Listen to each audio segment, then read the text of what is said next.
I stood in the shower with my forehead pressed against the glass, crying why over and over again. I had just lost my second pregnancy, which had taken thousands of dollars, daily injections, an invasive egg retrieval procedure, and wild hormonal mood swings to conceive. My husband and I had started trying for a baby 3 years earlier, never imagining that we would face obstacles.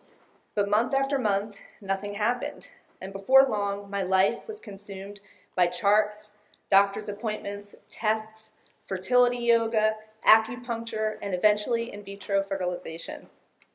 I thought of little else, but told myself it would all be worth it once we had a baby.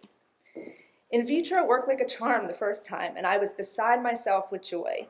I wanted to be a mother more than I ever wanted anything, and I had traveled a long, hard road to get there. But at our first ultrasound, we found our babies, there were 2, did not have heartbeats. I was stunned, as if someone had slapped me across the face for no reason. We cried. We took a break for several months, regrouped, and then decided to try again. But after another cycle, we had the same positive pregnancy test, followed by the same heartbreaking experience at our first ultrasound. The pregnancy was not viable. This time it really sent me reeling. I was crushed with grief at losing another baby, but it went beyond that.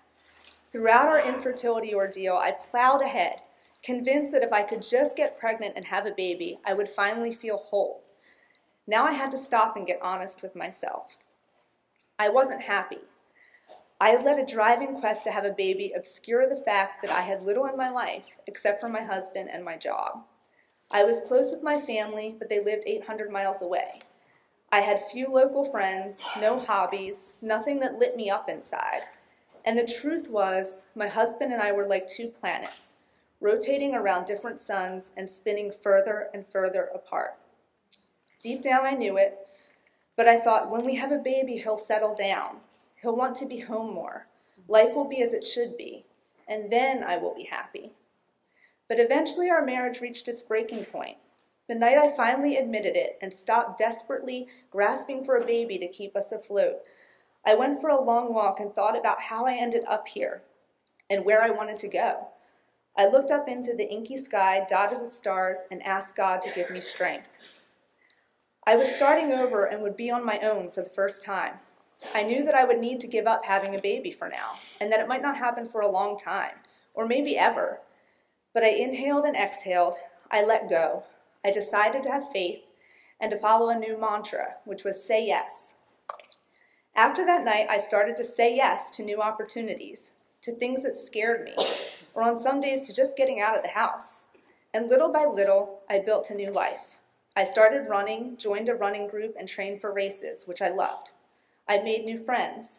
I accepted invitations. I tried new projects at work. I read books and wrote. I bought a house on my own and created a home that I loved. I released the fear that I might not become a mother. I still wanted it, a lot, but I didn't let it consume me. And I was really happy. I felt full inside. Then a funny thing happened when I least expected it.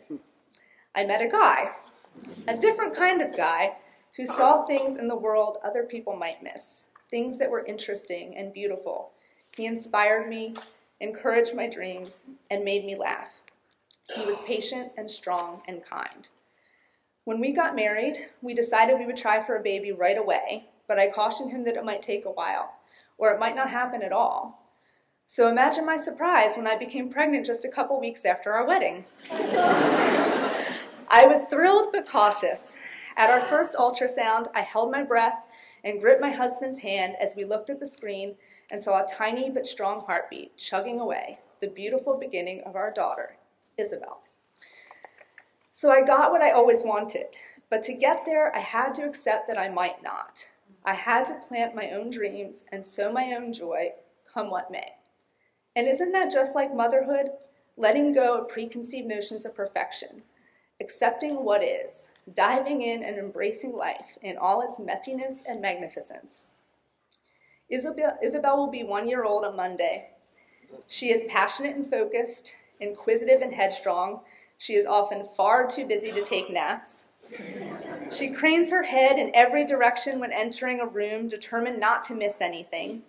She grabs handfuls of our cat's fur whenever she has the chance, squealing with delight, much to our kitty's chagrin.